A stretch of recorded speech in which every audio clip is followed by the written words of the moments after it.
M. Patrice Talon est un président technocratique qui a une approche froide et rationnelle axée sur les grands projets, infrastructures, réformes administratives, mais qui ne tient pas compte des réalités sociales et humaines. À la date d'aujourd'hui, vous avez des travailleurs qui sont allés à la retraite et qui sont complètement perdus parce qu'ils n'ont pas la pension à laquelle ils ont droit, tout simplement parce qu'une administration du travail refuse d'appliquer les tests. Oui, le président Patrice Talon investit dans des projets de prestige ou des infrastructures sans tenir compte des besoins immédiats de la population. En effet, c'est pendant la rupture que le Béninois s'est le plus appauvri. Lorsque dans une précédente vidéo, j'ai dit que l'homme n'a jamais été au cœur du programme du développement de M. Talon, des gens se sont jetés sur moi, certains pour me dire que M. Patrice Talon est le seul président développeur que le Bénin a connu depuis 1960.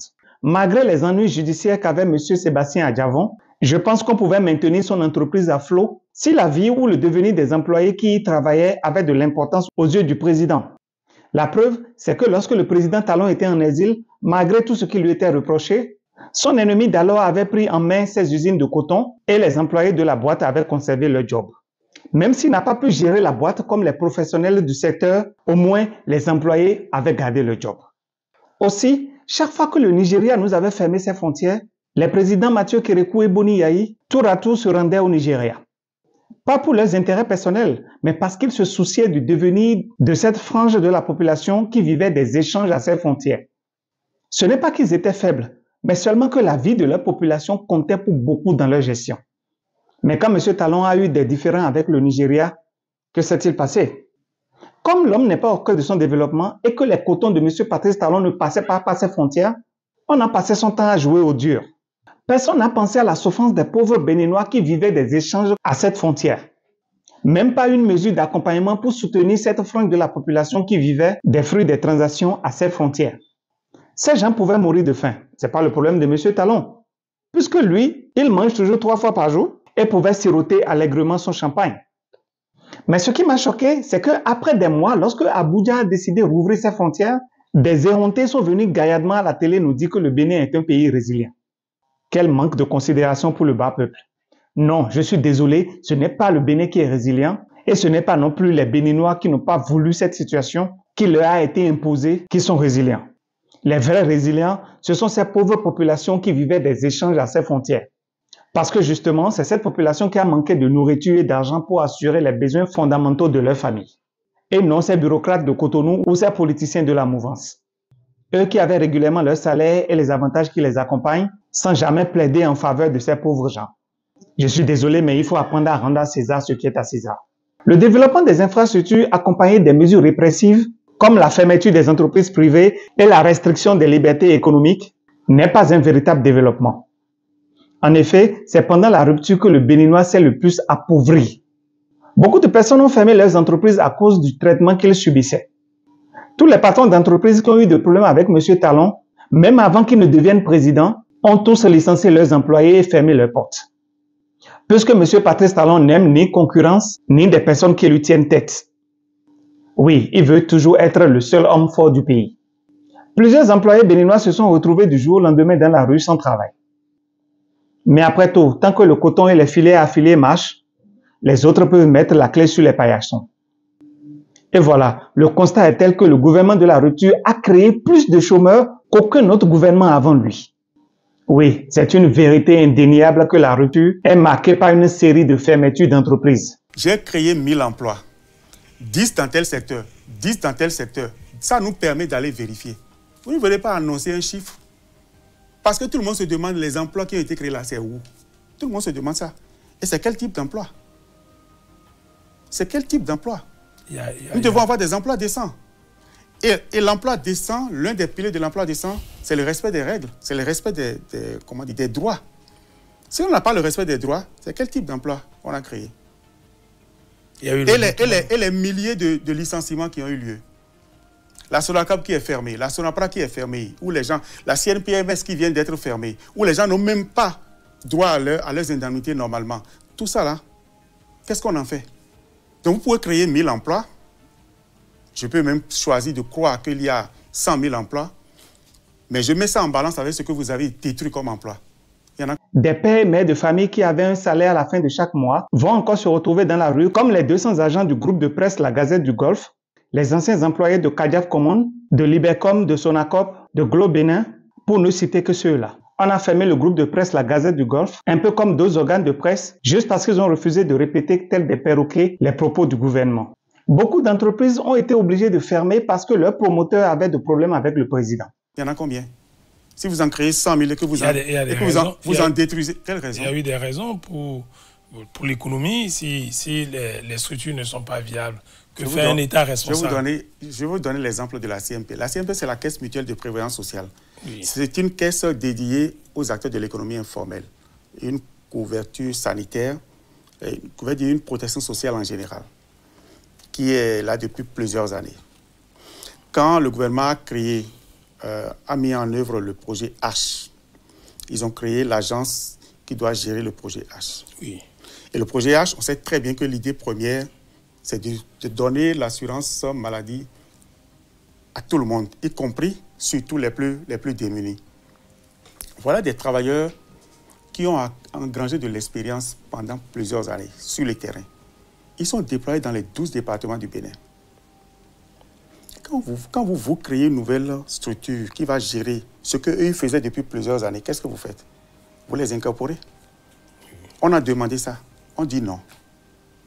On ferme la structure, on libère tous les travailleurs. Et on veut recruter d'autres travailleurs dans la nouvelle structure qu'on a créée. C'est ça la rationalité? Selon moi, et je sais que beaucoup seront d'accord avec moi, un homme fort, c'est celui qui utilise sa force, son pouvoir et ses connaissances comme un effet de levier à ceux qui sont plus faibles que lui.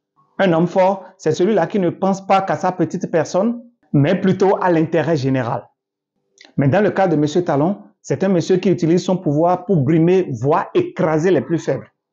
Tous ceux-là qui refusent de se coucher, tous ceux-là qui ont une opinion contraire à celle de M. Talon sont systématiquement brisés et réduits à néant. Et contre ces patriotes têtus de la République, on trouve toujours des mots ou expressions pour pouvoir les mettre à l'abri pour longtemps.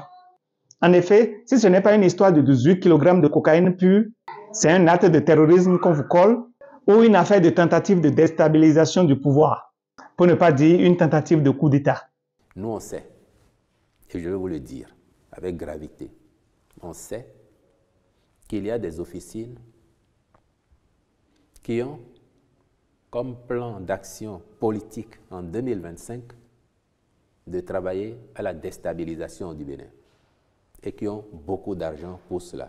Je parle d'officines. Vous portez des accusations aussi graves. Je parle d'officines et je vais vous dire, plus grave encore, certains de nos compatriotes officient au sein de ces officines-là. De l'intérieur ou de l'extérieur? De l'intérieur comme de l'extérieur. Je vais vous le dire. Et nous, quand on le dit, ce n'est pas pour fuir nos responsabilités. La dernière en date, c'est ce qu'ils ont appelé harcèlement par voie électronique.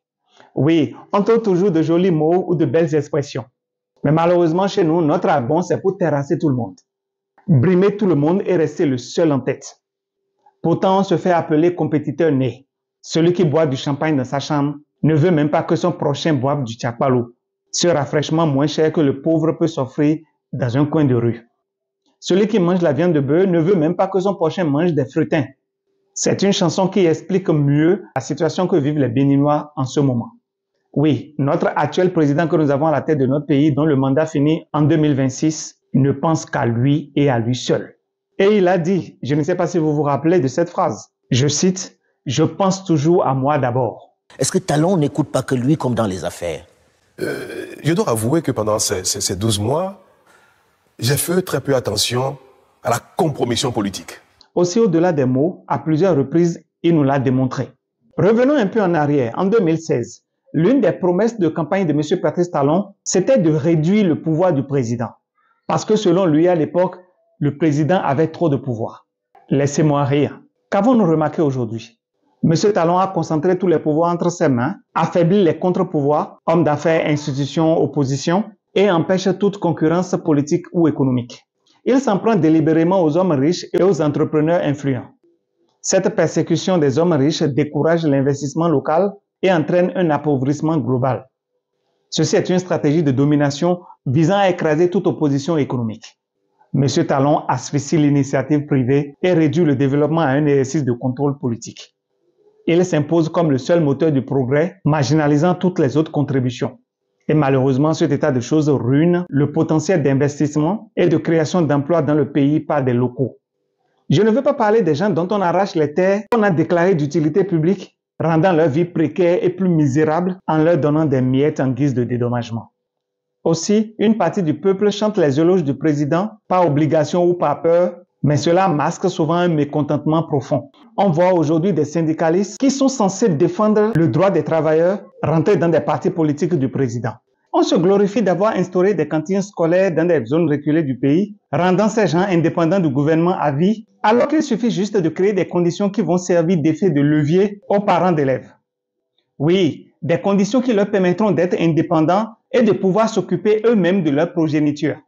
Des conditions qui permettront aux parents d'accroître leur pouvoir d'achat afin de pouvoir assurer leurs responsabilités en tant que parents.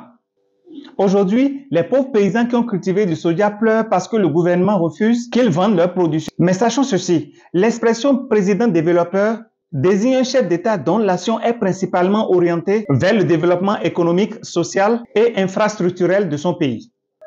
Donc, utiliser ce terme pour désigner un président qui met l'accent uniquement sur la construction des routes, des marchés, des terrains de football, sans penser au bien-être de sa population, sans penser à comment rendre son peuple financièrement indépendant, sans favoriser la croissance économique et l'amélioration des conditions de vie de sa population, est juste une aberration. Aussi, je voudrais souligner un des gros défauts de mon président, c'est qu'il est méprisant. Oui, M. Patrice Talon méprise la population, méprise tout le monde sans exception. Il regarde tous les autres comme s'ils n'ont pas de valeur. Et on peut assimiler ça à un moment donné à une sorte de mépris. Nous sommes égaux quand il s'agit de la table de négociation. Il n'y a pas un ministre et un travailleur.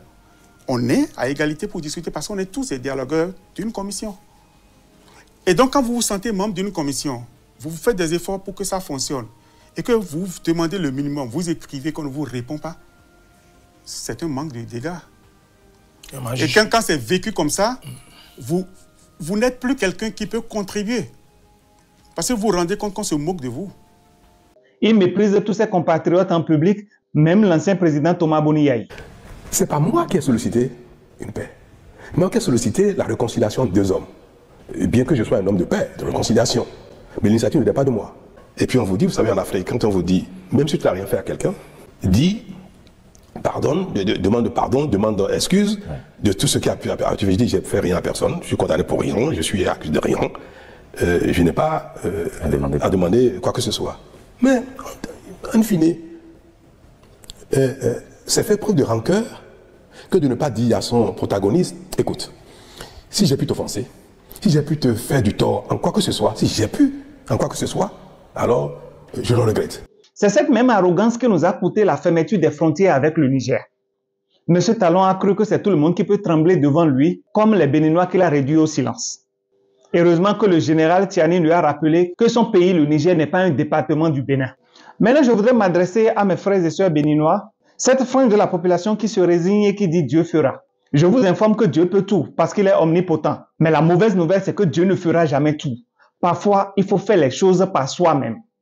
Et pour ceux-là qui disent que 2026 sera la fin, détrompez-vous. Oui, M. Athanas Guillaume Talon va libérer la Marina en 2026. Malgré les idioties que certains chantent sur les réseaux sociaux en parlant de 30 ans, 100 ans, je ne sais pas s'ils veulent faire de lui leur père de famille.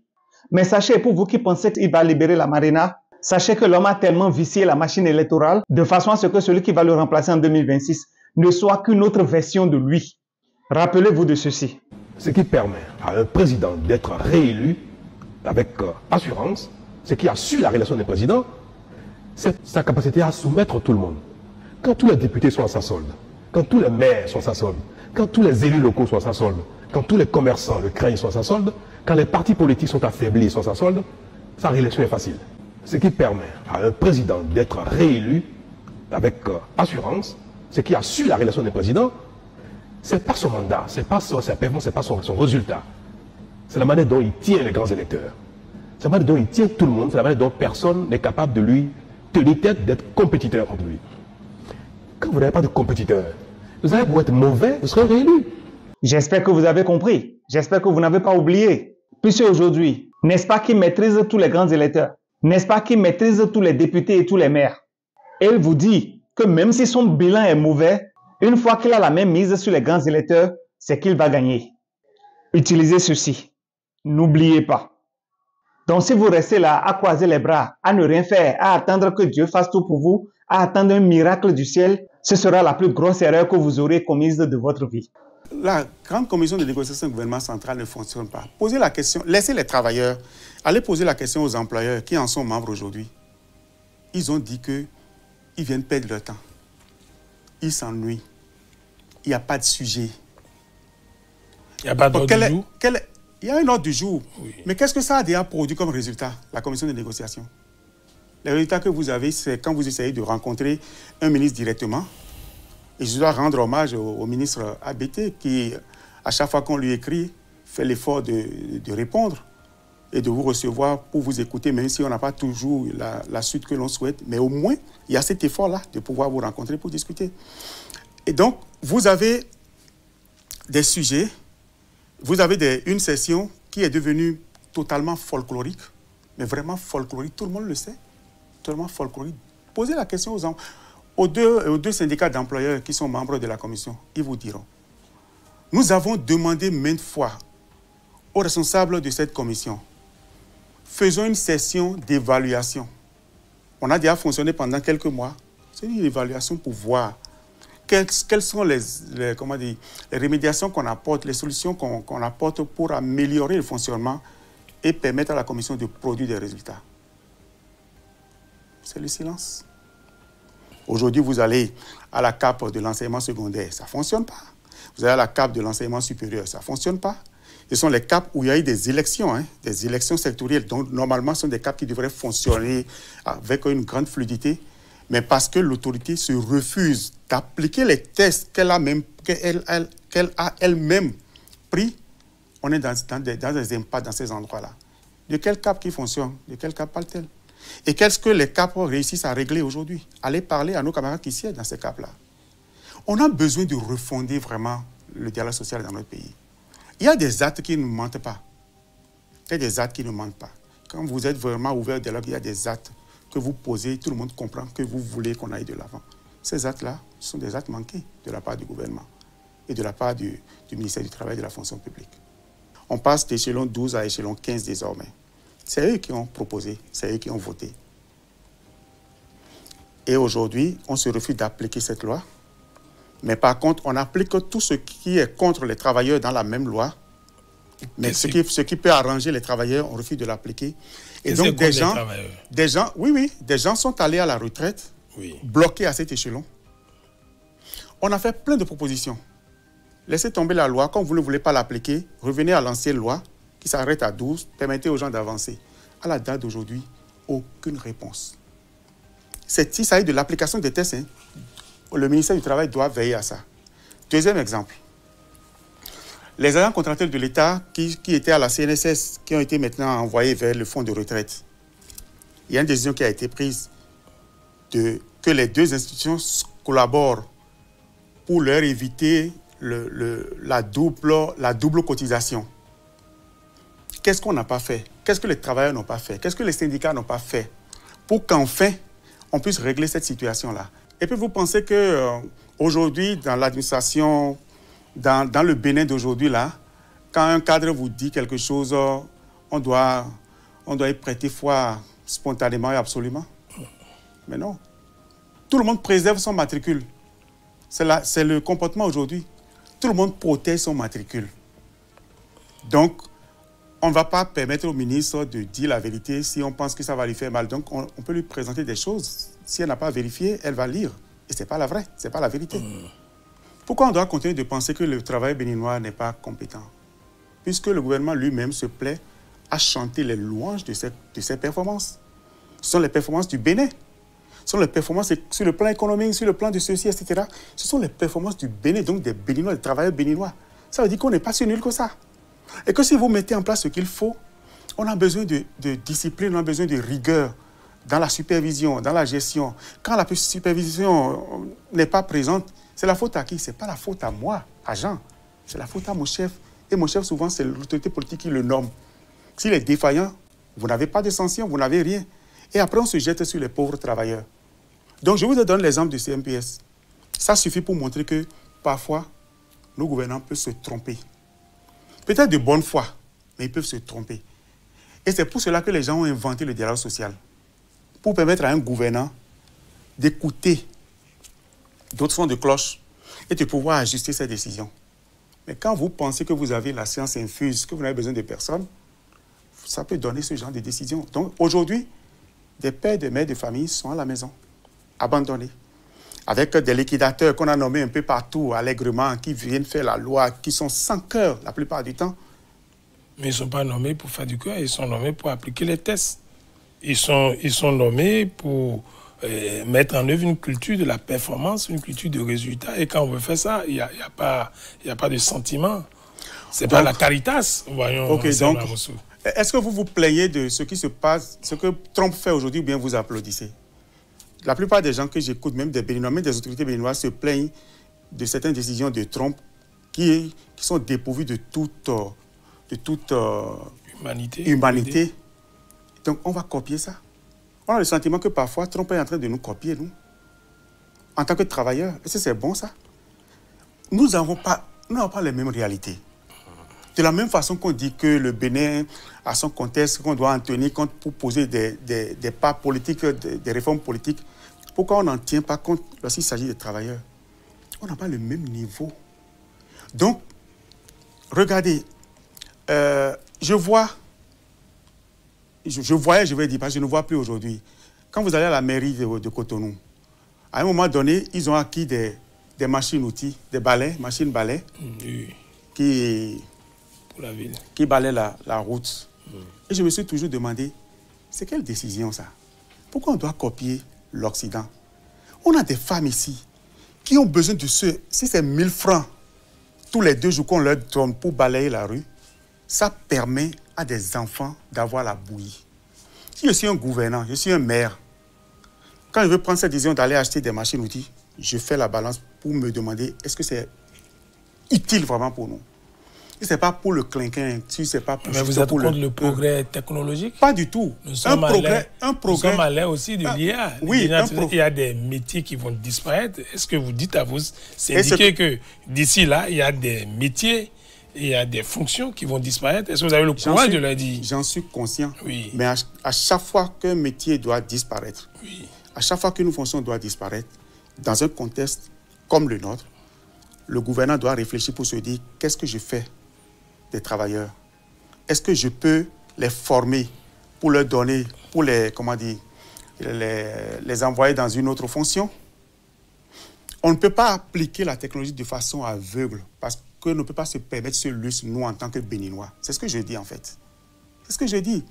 Je passe... vous voyez, comment vous appelez ça? Non. Ça, c'est moi, ça. Oui, prenons le cas que vous utilisez. Ouais. Les machines qui balaient les routes, là. Ouais. On va laisser le progrès parce qu'il y a des dames qui doivent travailler. C'est un choix intelligent.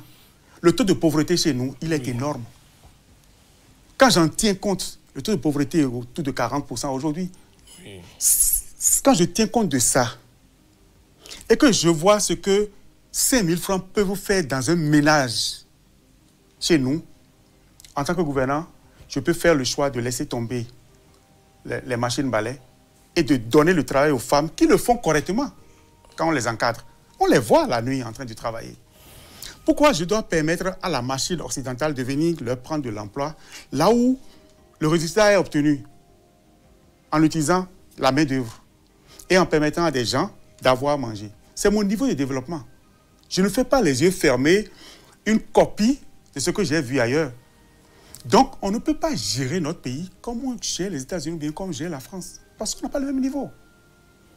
Vous avez une position communiste, on dirait, ou bien socialiste? Pas du tout, je suis rationnel. Et je me dis que je ferai les choses avec le cœur, en me mettant un peu à la place des autres. Vous êtes contre le libéralisme, vous n'êtes pas pour l'ultralibéralisme? L'ultralibéralisme ne peut pas être une solution pour notre pays.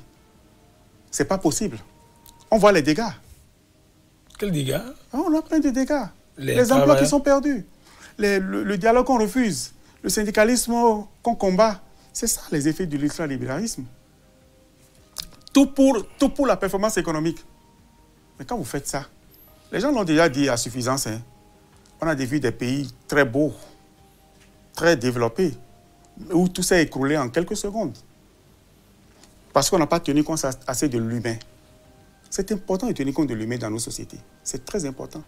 Si un gouvernement en arrive à inventer le projet H pour le Bénin, c'est parce qu'il est conscient qu'on a des besoins qui sont différents. Pourquoi il ne l'applique pas ailleurs? Pourquoi il ne l'applique pas ailleurs? Tout le mal est là, en fait. Et donc, je me dis que quelque part, il y a une sorte de renoncement à considérer qu'on travaille pour des hommes et qu'on a besoin vraiment d'en tenir compte dans les actes que nous posons. Et vous savez, souvent, nous, acteurs du dialogue social venant du monde syndical, ce dont nous avons besoin assez souvent, c'est même pas qu'on règle nos problèmes.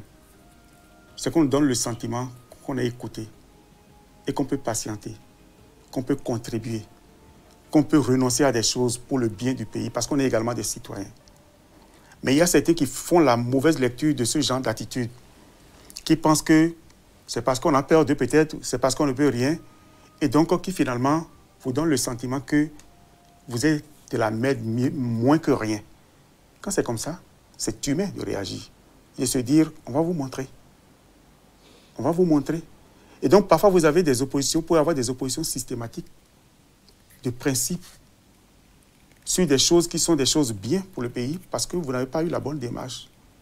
La démarche de dialoguer ne peut pas être considérée comme une perte de temps. Et c'est parce que les gens sont dans cet état d'esprit, et malheureusement, ils regardent le chef de l'État comme étant dans cet esprit, et ils copient même, comment dire, ils copient à outrance cette attitude-là, la plupart des collaborateurs, et en fin de compte, on est dans une impasse. Le dialogue social au Bénin est dans une impasse. Je défie qui vous allez interroger en tant que travailleur, en tant que syndicaliste, qui va vous dire que le dialogue social fonctionne bien au Bénin, comme l'a dit le ministre du Travail. Mais ce qui fonctionne, par contre, c'est le recrutement dans la fonction publique. Il est régulier de plus en plus. On a eu, Madame la ministre a évoqué les recrutements au profit du ministère de l'économie et des finances, au profit du ministère de la justice. Ouais. Tout cela, ce sont des efforts qui sont de nature à calmer votre mécontentement, de ne pas être reçu au moins. Ce n'est pas régulier. Les recrutements, c'est vrai. Ça ne couvre pas les besoins. C'est vrai, on me dira, personne ne peut jamais couvrir tous les besoins en matière de ressources humaines. Mais est-ce qu'en face des besoins, comparé à ce qui a été fait, on peut être fier de présenter ça comme étant quelque chose de vraiment un bilan élogieux? Je vous lis exactement ce que Madame la ministre a dit et je pense que vous devez être d'accord avec elle. Hein, je vous lis.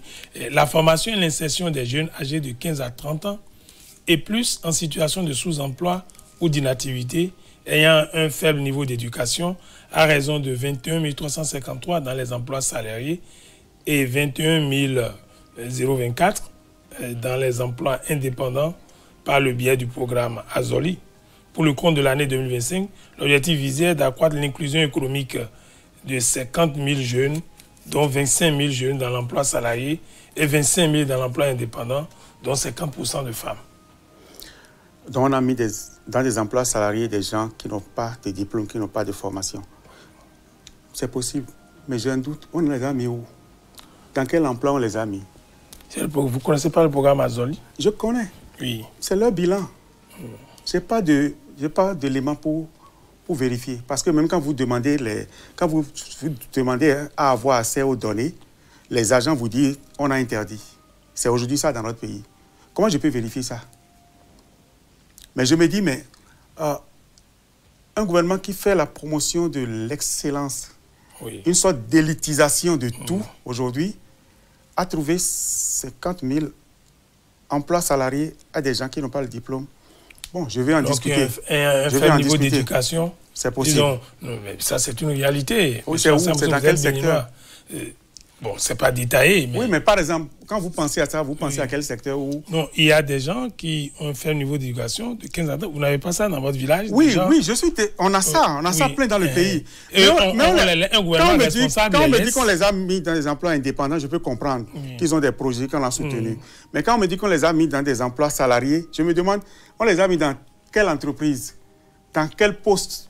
Dans quelle fonction? C'est ça, en fait. C'est tout ce que je veux dire. Les questions sont plus importantes que les réponses. Vous les posez. Moi, je suis philosophe, je suis d'accord. Je n'ai pas dit que c'est faux. Vous comprenez bien ma position. Vous posez trop de questions. Oui, en fait, c'est ça. Vous vous interrogez. Oui, finalement, vous mettez en doute la parole de Madame la ministre du Travail. Parce que je n'ai pas assez d'éléments pour apprécier. Et je n'ai pas d'occasion pour vraiment apprécier. Donc, je peux me contenter du discours de quelqu'un auquel je n'ai pas assez facilement pour avoir des données. Monsieur Anselme Amoussou, d'ordinaire, d'habitude, vous êtes modéré, mais qu'est-ce qui je sens que vous êtes... Je suis toujours dans ma modération. Oui. Parce que là, j'ai l'impression que, ou bien c'est parce que vous n'avez pas les demandes d'audience des syndicats, que vous semblez mettre en doute, vous ne dites pas que c'est faux, mais je sens que... ça vous n'aimez pas tout ce que le discours... Oui, parce que, écoutez, je vais vous donner un ou deux exemples. Oui. Regardez, le sur-salaire, l'augmentation du salaire qui a eu lieu depuis 2 ans maintenant pour les travailleurs. Si vous savez qu'aujourd'hui, il y a des travailleurs qui n'y ont pas droit depuis 2 ans que nous réclamons et que rien n'a été fait. Je vous ai parlé du blocage des gens à l'échelon. Je vous ai parlé du blocage des conventions. Les gens doivent réviser les conventions, les accords d'établissement pour améliorer leurs conditions de vie et de travail. On a bloqué depuis plusieurs années en disant qu'on veut harmoniser. Pendant ce temps, le travail d'harmonisation ne se fait pas. Bref, un certain nombre de choses concrètes sur lesquelles je n'ai aucune réponse. J'ai demandé, personne ne m'a répondu. On n'a pas fait. Et vous me demandez maintenant d'applaudir un discours dans lequel quelqu'un vient se répandre sur ce qu'il appelle son bilan. Moi, je ne peux pas. Alors, moi, je vous lis, ça, c'est l'autorité a dit, et que dans le cadre, nous avons aussi la préinsertion dans les établissements d'enseignement public de 34 105 aspirants au métier d'enseignant par le biais du programme spécial de préinsertion dans l'enseignement maternel, primaire, secondaire, technique et professionnel. Oui, ça c'est vrai. C'est un effort. C'est un effort, et même un effort qui s'est amélioré sur la durée, parce qu'au départ, c'était, je crois, 9 mois de salaire. Maintenant, ils sont à 12 mois de salaire. Ils ont la couverture sanitaire, ils ont la gratuité pour... Bref, un certain nombre de mesures qui ont été prises pour améliorer les conditions de vie et de travail de ces AME. Je suis d'accord que ça a été fait. Mais il y a des engagements que le ministre a pris par rapport à ces camarades-là. Oui. Ces engagements, qu'est-ce qu'elle n'en a pas parlé? L'engagement de reverser, suivant des critères. Cet engagement a été pris depuis plusieurs mois. Les échéances annoncées sont passées plusieurs fois. On a eu plusieurs interventions de la part du porte-parole du gouvernement, de la part du ministre de l'enseignement, etc., etc.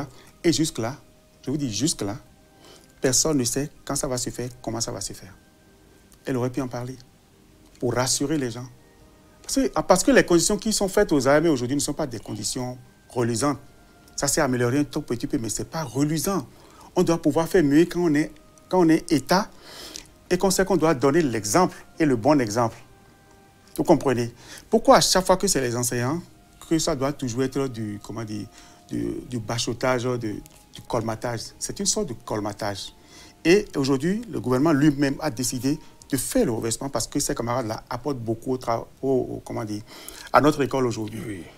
Vous comprenez que quand on a pris un tel engagement, un tel niveau d'engagement, avec l'effectif qui est le leur aujourd'hui, et que vous êtes ministre de tutelle, quand vous parlez d'eux, vous devez pouvoir dire un petit mot sur cet engagement qui a été pris.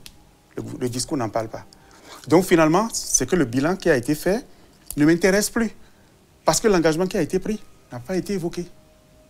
Je suis dans mon droit, c'est humain, de mon point de vue. C'est que je suis responsable syndical et que j'ai évoqué cette question plusieurs fois, que je n'ai aucune réponse à aller donner à mes affiliés, à mes travailleurs qui sont les AME. Je n'ai aucune réponse parce qu'on ne permet pas d'avoir la réponse. Et finalement, au lieu de me rencontrer même si c'est dans le folklore habituel de rencontre, au lieu de me rencontrer pour que, au moins, j'évoque la question pour écouter la réponse qui est donnée, même si c'est une réponse qui ne me satisfait pas, le ministre choisit de faire un discours et d'évoquer le sujet sans parler de l'engagement qui a été pris par son gouvernement. Quelle est cette communication-là? Quel est ce dialogue? La poursuite et l'intensification de la digitalisation pour les conditions de travail des travailleurs. Je sais que ça fait partie aussi de vos revendications. Et la technologie s'y est invitée. La poursuite et l'intensification de la digitalisation des services publics dans le but de faciliter l'accès des usagers en général, des travailleurs en particulier, aux services administratifs de manière plus rapide, plus transparente et plus équitable. Ouais. C'est des fois été fait.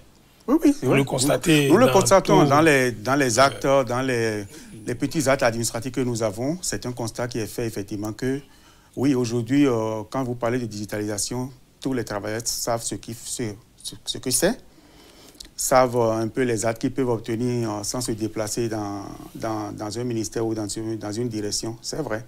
Voilà, ça, c'est l'essentiel du discours. Le reste, c'est pour semer la joie dans vos cœurs, vous mettre dans des perspectives. Et nous souhaiter bonne fête du 1er mai. Bon, mais vous acceptez cela, non? Oui, oui. Même au-delà de ça, le ça, ministre nous a écrit personnellement pour nous souhaiter bonne fête. Oui, mais vous avez répondu, on ne mange pas ça. À défaut d'audience, vous avez répondu? Oui, oui, on doit répondre. Ça fait partie... Quand on enlève le manteau de ministre ou de SG, nous sommes des citoyens civilisés, on doit pouvoir se faire les civilités, donc on l'a fait. Mais quand nous reprenons nos manteaux de responsables, il faut qu'on puisse se dire un certain nombre de vérités. Mais par rapport à Madame la ministre, ça me paraît, c'est quand même surprenant pour moi. Hein. Pour moi aussi. J'ai été son attaché de presse, du temps où ces fonctions-là existaient. Ouais. Je suis vraiment surpris qu'il ait dit qu'elle n'a pas voulu vous recevoir. Mais, par exemple, on a déposé une demande d'audience, Madame la ministre. Ça fait, je crois, depuis le mois de décembre. C'est même pas par rapport à la commission, une demande d'audience. Par contre, on a été reçu par le ministre ABT. C'est le même jour qu'on a déposé les deux demandes. On a été reçu par le ministre ABT. On n'a jamais été reçu par le ministre du Travail, qui est notre ministre de tutelle, direct. Et moi, je ne veux même pas regarder. Je focalise sur la commission. Et puis, vous voyez, les demandes d'audience que nous demandons, ça nous permet de contourner un peu l'immobilisme au niveau de la commission de négociation. Parce que là, vraiment, c'est mort. Mais au moins, quand vous rencontrez, même si vous n'avez pas la solution, vous avez le temps de poser vos problèmes et d'écouter parfois des discours qui sont des discours politiques, mais qui vous ouvrent un peu une fenêtre sur ce qui est faisable, ce qui ne peut pas être fait, etc. etc. Mais même si ça, aujourd'hui, on vous empêche de l'avoir, pourquoi on parle de dialogue social? Pourquoi on parle de partenaires sociaux? Pourquoi? Voilà. Et je disais, bon, cette émission, vous avez beaucoup de préoccupations. Vous savez que chaque fois quand vous venez sur notre plateau, il y a beaucoup de questions, il y en a beaucoup. Alors nous avons 30 minutes pour finir. Si nous n'arrivons pas, si le SG n'a pas le temps matin pour vous répondre, comme vous le savez, il est jeune, il va vous répondre, il va vous transférer vos messages et vos numéros et il va continuer. Alors c'est beaucoup de questions, une trentaine, j'espère que vous allez répondre, vous aurez le temps de répondre à toutes les questions. D'abord, vous ne bottez pas en touche, vous répondez toujours à toutes les questions. Bonjour le plateau, je voudrais demander à notre invité où les centrales syndicales en sont par rapport à la négociation en faveur du reversement des AME en ACDPE. Bonne émission à vous. On continue de faire les efforts pour rappeler au gouvernement son engagement. Et on continue également de faire les efforts pour préparer nos camarades. Parce qu'il faut être prêt à faire des propositions quand le dialogue va s'ouvrir sur les conditions de reversement. Et donc, en dehors de ça, je ne peux pas dire plus parce que malheureusement, on n'a pas encore eu l'occasion de s'asseoir avec le gouvernement dans la commission pour pouvoir en discuter. D'accord. Comment comprendre que dans un État où tous les travailleurs, on bloque les uns, on avance les autres, et cela depuis des années? Je n'ai pas compris ça. C'est ça. La question est comment comprendre que dans un État qui est pour tous les travailleurs, on bloque les uns, on avance les autres, et cela depuis des années? Bon, ça, on peut dire que c'est notre État aujourd'hui. Et je rapproche ça de la question des salaires. Et les gens n'aiment pas qu'on en parle. Mais vous ne connaissez pas les salaires politiques. Maintenant, pourtant, vous connaissez les salaires des autres, des travailleurs, mais vous ne connaissez pas les salaires politiques. Jusqu'à aujourd'hui, personne ne peut dire « mon ministre gagne tant ». Alors que le salaire politique ne doit pas être un secret. Donc, dans un pays tel que celui-là, on peut bien voir des gens qui avancent pendant que d'autres n'avancent pas. On va continuer sur les autres questions.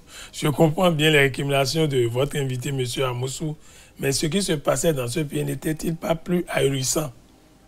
J'aime bien cette question. Et je dis toujours que quand on veut faire une comparaison, on fait la comparaison avec ce qui est bon, le bon exemple, pas avec le mauvais. C'est-à-dire, oui, on t'a attrapé quand on voulait, tu dis, oui, mec, hier également, l'autre a volé. Ce n'est pas ça qu'on attend d'un gouvernant. C'est peut-être parce que c'était ahurissant hier que nous avons voulu changer, que le peuple a pris quelqu'un et lui a fait confiance pour dire, nous voulons maintenant que les choses aillent mieux. Si ça ne va pas mieux, il faut qu'on puisse le dire. Oui, oui, il y avait les grèves sauvages, les grèves perlées. Oui. Aujourd'hui, nos enfants vont à l'école sans risque d'avoir une année blanche ni une année invalidée. Oui. Et les travailleurs disposent de 2 jours par mois pour faire de grève s'ils le désirent. Est-ce que tout cela ne sont pas de nature à être rassurés que ce qui se passait et qui était alarmant, ahurissant hier a été corrigé? Et que l'objectif même d'avoir plus d'investisseurs, parce qu'on sait que nous avons ici au Bénin, on travaille, on n'a pas le temps d'être constamment en revendication, parce qu'on vous considère comme des forces de revendication, mais quand on a fini de revendiquer, il faut décider. Je suis d'accord. Je suis d'accord qu'il y avait des situations déplorables en matière de grève qui nous est arrivé pour des travailleurs d'être dans une sorte d'abus. Mais la solution qui a été trouvée là, on peut atteindre le meilleur résultat sans aller à cet extrême. C'est ce que nous disons en fait. Et qu'il suffit juste d'y croire. On peut faire en sorte que les travailleurs du Bénin n'aillent pas en grève sans aller forcément vers l'interdiction qui a été faite là. Parce que ça également, il s'agit de la réputation du Bénin. Et vous donnez souvent les gens... On a réduit seulement. Bon, on a interdit pour certains secteurs. Oui, bon, certains secteurs sensibles. Certains secteurs sensibles. Quel est le secteur qui n'est pas... Donc nous, on n'est pas sensible. Pour vous... L'éducation, l'avenir du pays n'est pas sensible. Et c'est parce qu'elle est sensible qu'il faut vous cadrer. Mais on a interdit ailleurs. Et puis, voyez-vous, c'est mieux quand vous êtes en position de décideur, c'est mieux d'avoir des travailleurs motivés spontanément, qui accompagnent votre action, que d'avoir des forçats qui travaillent la mort dans l'âme. Parce qu'aujourd'hui, à quoi sert-il d'avoir dans une classe un enseignant qui n'a pas son salaire normal, parce qu'on l'a bloqué, qui ne sait pas quand est-ce qu'il sera reversé et s'il le sera un jour, alors que peut-être il est à 1 an de la limite d'âge fixée par la fonction publique. Vous avez quelle qualité dans son enseignement? Vous avez finalement un gardien d'enfants, comme je le dis. Vous n'avez pas un enseignant. Et nous, on a dit toujours dans notre approche syndicale qu'on peut obtenir ces résultats-là. On peut obtenir la grève zéro dans ce pays, tout simplement en donnant de la considération aux autres, en discutant avec eux et en étant de bonne foi dans le cadre du dialogue social. Pourquoi on a refusé de faire ça? Et on pense que la solution, c'est ça. La solution n'est pas celle-là. Quelle est la qualité de l'enseignement aujourd'hui? Qu'est-ce que les enfants reçoivent? Oui, ils vont en classe. Oui, les enseignants y sont. Il n'y a pas de grève. Et c'est une poudrière, en fait. C'est une poudrière que l'on est en train d'empiler. Vous interrogez sur la qualité, c'est ça? Oui, oui. La qualité de l'enseignement? Oui, sur la qualité. Qu'est-ce qui a changé par rapport à avant? Non. Qu'est-ce qui a changé aujourd'hui?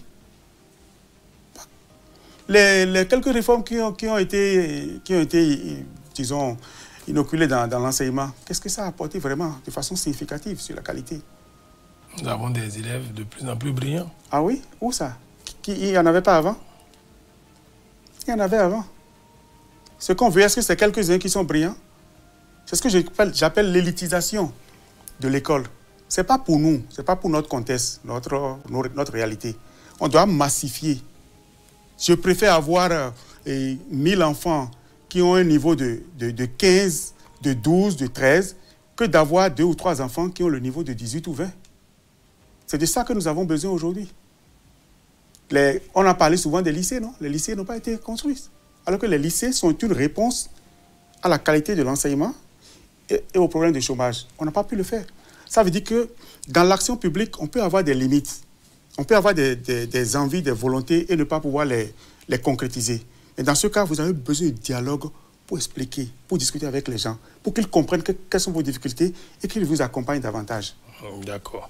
Mais d'abord, ce qui est bon, c'est qu'il y a eu déjà l'ambition, il y a la volonté. Les actes vont suivre parce que l'État, il est l'État a une continuité. Le gouvernement n'a pas mal fait de jeter de très belles idées, mais il y a les moyens qu'il faut mobiliser. Je suis d'accord. Mais il faut reconnaître qu'on a des limites. C'est quand vous reconnaissez que vous pouvez refaire et vous refaire. Il ne faut pas dire je suis le plus beau, j'ai tout fait bien, personne n'a jamais fait autant que moi. Quand vous dites ça... C'est les militants qui disent ça. Quels militants? C'est les militants sur les réseaux sociaux. Vous n'avez pas entendu d'autorité dire ça? Qui sont même, moi j'ai jamais vu une autorité dire... Non, je voudrais juste parler sur la question des AME. Oui. Et dire oui, les centrales syndicales vont continuer de se battre pour que l'engagement du gouvernement soit respecté. Et il faut y croire, parce qu'il s'agit de la parole d'une autorité. Et je pense que quand vous êtes un homme, c'est important d'avoir une parole. Et il s'agit pour nous de nous organiser pour rappeler à l'autorité et quel est l'engagement qu'elle a pris vis-à-vis des AME. Et donc nous allons faire cette bataille-là jusqu'au bout pour leur permettre d'avoir, disons, la sécurité de l'emploi et l'état d'âme qui permet d'être vraiment performant en classe. Et je voudrais vous dire encore une fois merci pour cette opportunité. Non, ils ont parlé de Chadari, votre collègue, ça sorti, ou bien vous n'avez rien à dire? Non, j'ai suivi Chadari. En fait, c'est la difficulté un peu, je dirais un peu, c'est la solitude qui accompagne le choix qui a été le choix de Chadari. Il est aujourd'hui un homme politique qui a fait un choix clair et qui a besoin d'entrer dans les rangs et de tenir un peu le discours convenu. Il faut le regarder désormais, non pas comme syndicaliste, mais comme acteur politique. Et donc, on aura moins de frustration quand on tient compte de cet aspect des choses. Vous n'avez pas répondu à la question. Vous pensez quoi de ce qu'il a dit? Je crois que j'ai répondu. Merci beaucoup.